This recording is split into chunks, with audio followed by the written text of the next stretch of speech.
ဘာလို့မိုက်လဲ ဦးမင်းမိုင်လာရဲအောင်ပါဆိုခင်ဗျာလား ဟုတ်တယ်ဘာဖြစ်လို့လဲဘာလဲအလှကန်လားအလှကန်ဆိုရင်တော့ရုံးဖွင့်တဲ့အချိန်ကျမှရုံးကန်ကိုလာခဲ့ပါဒါကျွန်တော်တို့ရဲ့အနားယူတဲ့အချိန်ကျေးဇူးပြုပြီးတော့မနှောက်ယှက်ပါနဲ့ ဟဲ့အပွေလာပြောမနေနဲ့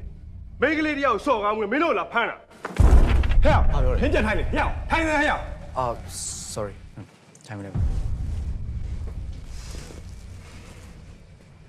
ဗျားဘာပြောကြလဲကျွန်တော်ဘာလို့တားလဲဆိုတာခင်ဗျားသိရလားခင်ဗျားနေမပြောင်းချင်ဘူးဆိုရင်ကျွန်တော်တောက်လာမထင် နေနေဟဲ့